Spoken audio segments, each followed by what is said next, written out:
Hello,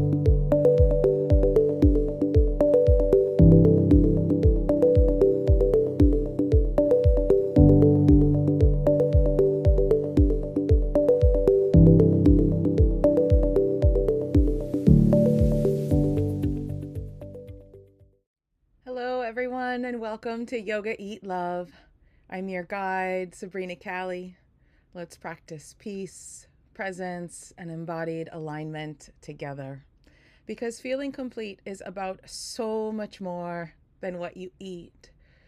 This channel is a sacred space to slow down, tune into your energy, and live in alignment with your true nature. Here you'll find introductory Himalayan Kundalini yoga practices, wisdom, meditations, kriya, mantra, pranayama, and soulful lessons, and podcast style reflections like this one to support your peace, clarity, and nervous system balance. And it's my intention that each offering shared here be guided by the wisdom of the body, the rhythms of nature, and the understanding that you are not here to force, only to flow.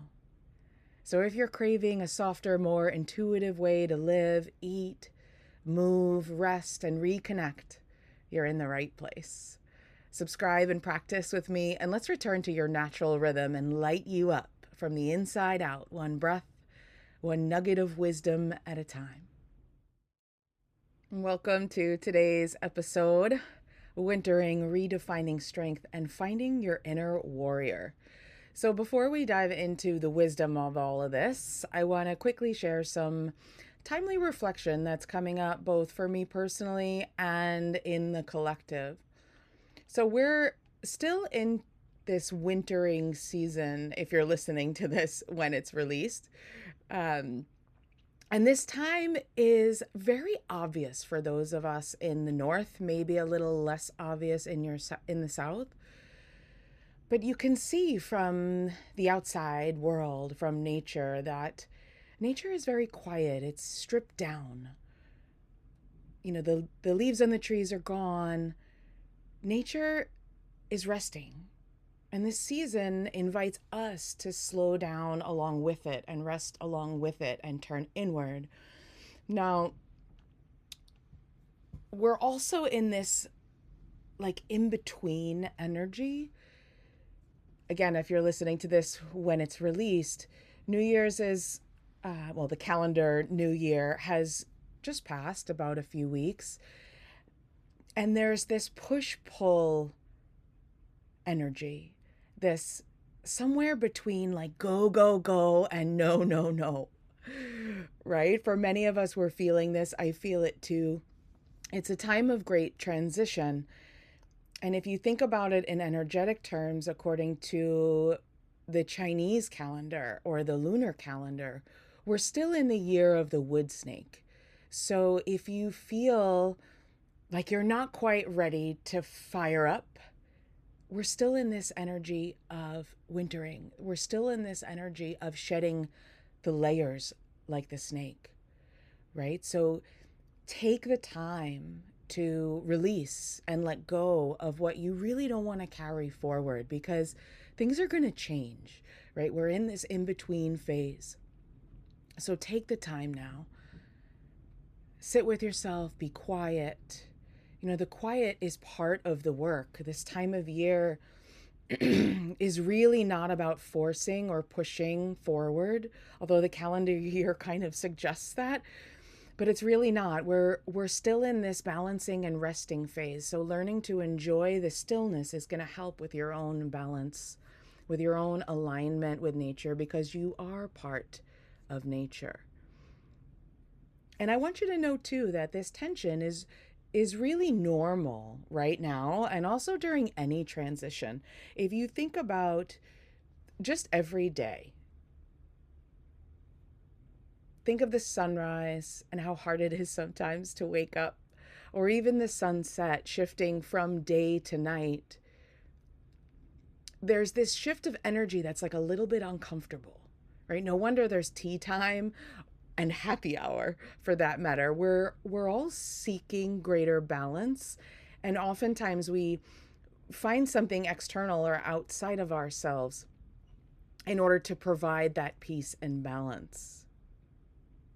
Yeah, so just know that if you feel this energy, this in between, this push pull, it's totally normal, and like let yourself go with it, right?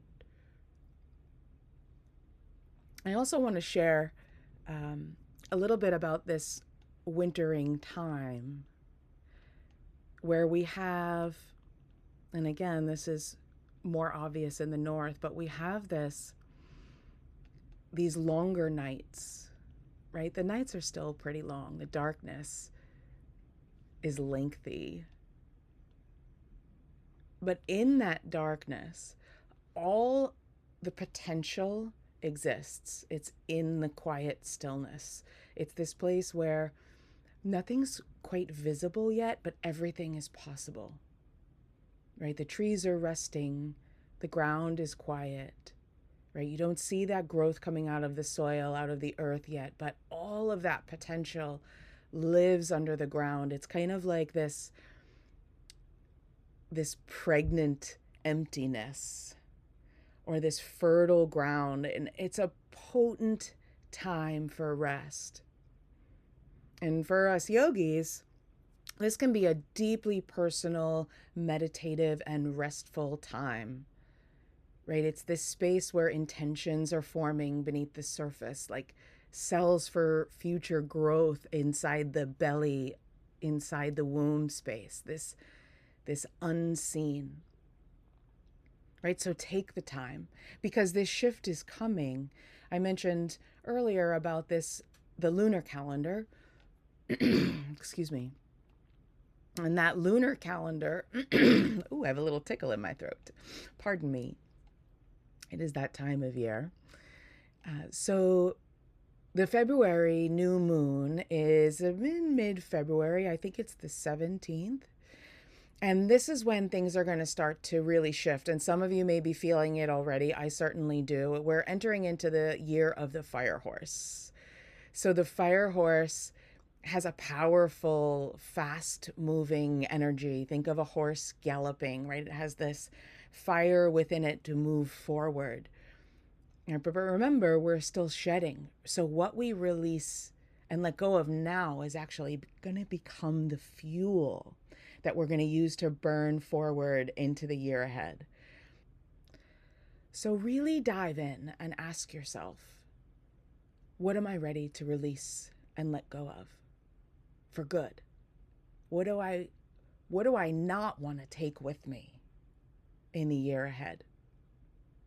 So in that vein, I want to share with you something that I've been able to release that was really powerful and life-changing. And this is where I had to personally redefine what strength means. So redefining strength was, for me, in learning to be okay with being vulnerable. Now, I used to think that being vulnerable, as well, I thought of it as a very literal translation of the word. I thought that being vulnerable meant being susceptible and open to attack. That being vulnerable meant allowing others in was a sign of weakness, not strength. I thought that this was dangerous for me to be vulnerable because I would get hurt in some way. Right? Specifically in matters of the heart and relationships with men, this was coming up big for me. So I was pretty closed off and really didn't let anybody in. Because in my experience, when I opened up, I would get hurt. Right? So I wouldn't allow myself to be vulnerable enough to get hurt. I wouldn't show that soft underbelly, so to speak. I also thought that being vulnerable was a sign of weakness. I thought I had to be strong. And no doubt this was all conditioning. I certainly wasn't born with this, but it was something big I had to unlearn. It was something big I had to unwind. And it really wasn't easy, and it wasn't something that I was aware of. And when it first came up, it was a really big pill to swallow. So I was in India in a wisdom talk, and there had been some conversation about vulnerability. And I found the courage one day to ask my teacher to redefine vulnerability. And it took a lot of courage for me to ask that question in such a large group, and to expose myself. And his answer kind of put me on the spot. And I really wasn't prepared for it. It made me feel very uncomfortable and exposed. And at the time, I remember feeling the temperature within me rising and my hands shaking a little bit. And I think he saw that. And he asked me to lay down my weapons and open my heart and let myself be seen. And he said that I wouldn't be able to receive love until I did this. And I was like, whoa. And my immediate reaction was like, you're wrong. And this was really gut wrenching, right? I felt like I wanted to run away. And I felt that I needed to get the heck out of there. And that would be way easier than dealing with what was coming up. Like I was literally shaking.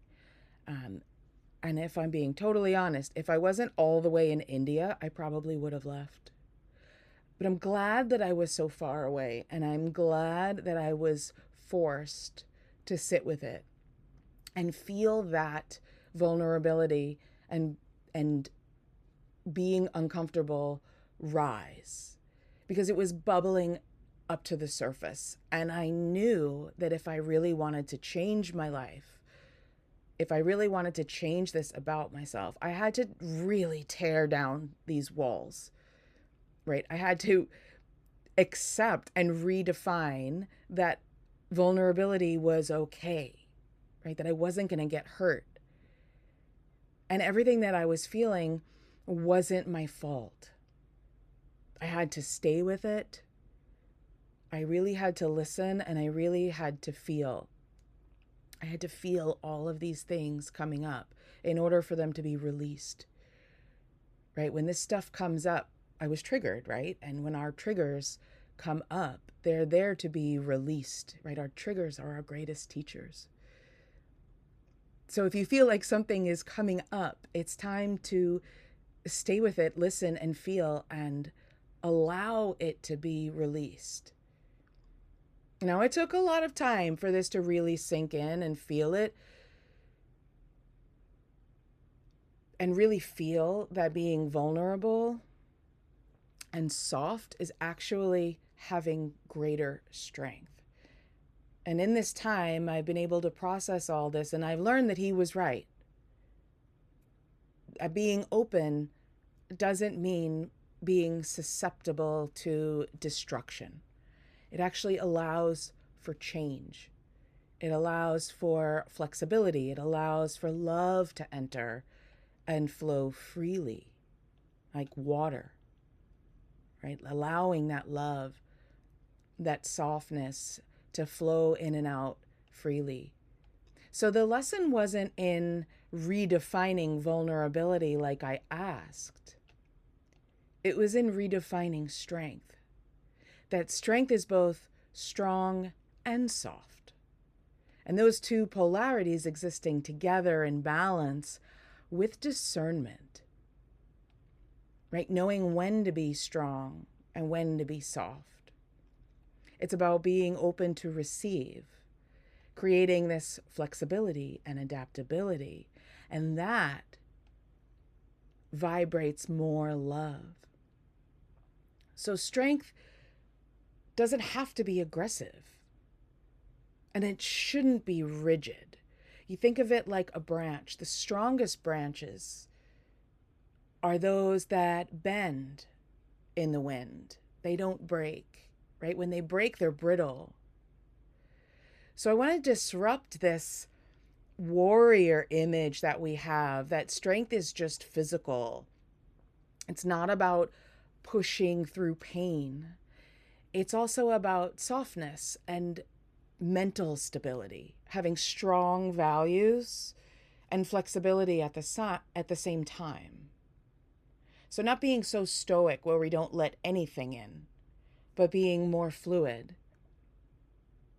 It's about emotional intelligence and having discernment, the ability to identify our emotions and then apply wisdom to them, right? Actually feeling them enough to be able to use our own intelligence and know when it's right to be strong and when it's right to be soft.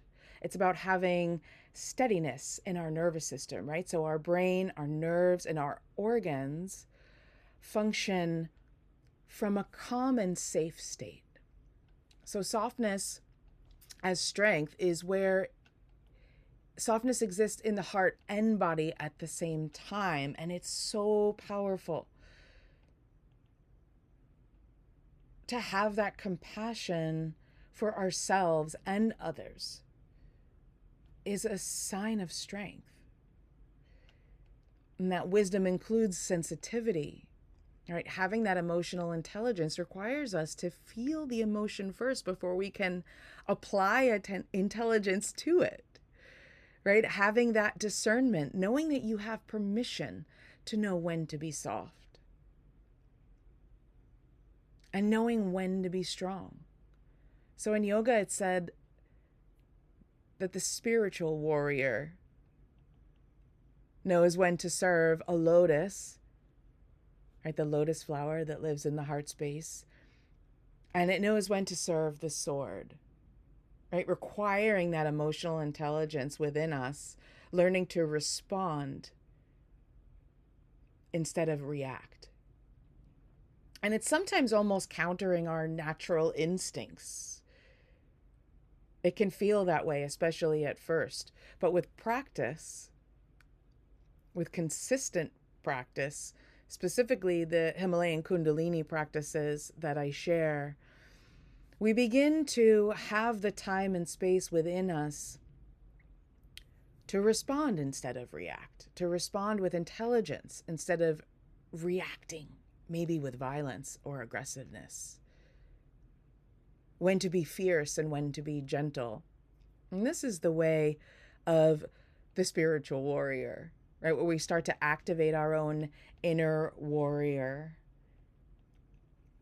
standing with a strong spine, right? Not so rigid that you break, but having integrity and boundaries and stability within yourself. And then having this soft heart at the same time, that compassion and openness and sense of humanity and love for yourself and humanity. And not so emotionally charged that you could fall apart at any moment. Right? I felt both of this deeply within myself. At times I felt really strong and solid. Right? But then I could break really easily and fall apart if something happened. If someone told me they didn't love me, if I got rejected, or if something in the world didn't happen the way I thought it should. Right? It's having that stability without hardness, that openness and sensitivity without complete collapse, having that balance, that steadiness within. So this week, in Yoga Soul Rising, we're actually going to be embodying this wisdom in a practice. This is our inner warrior practice where we'll be practicing the balance of strength and softness together, letting the body teach the lesson in the physical for the mind to really understand. We'll be focusing on embodying that strength and softness together, stability without rigidity, openness without collapse. And if any of you have been practicing with me for a while or for a little or maybe not at all, I want to share with you that the yoga that I teach is really different. It's the yoga that I learned in India mostly the Himalayan Kundalini tradition, where we practice these holistic and integrated practices, right? The whole of yoga. So if you're looking for a workout, this is probably not the right place, although some classes and practices can be very workout-esque, but not all. I really want you to know that if you're looking for a workout, I would suggest going to the gym or going for a run or for like a Pilates class. You're not going to find that here. It's a different kind of practice. It's a practice that is more of a laboratory for life. It's where yoga, specifically the Himalayan Kundalini tradition, is actually a tool for supreme enjoyment and happiness. So if you're looking for more clarity, more meaning, more purpose, and a deeper relationship with yourself, you're in the right place. And if you're looking for a workout, if yoga is still a workout for you, these practices probably aren't going to be for you. Because holistic yoga is more than just a physical practice. It's a way of living. It's a way of relating. It's a way of being in the world with peace and balance and joy. So just to recap what we talked about today, remember to honor yourself and the wintering season that you're in and release what no longer serves you.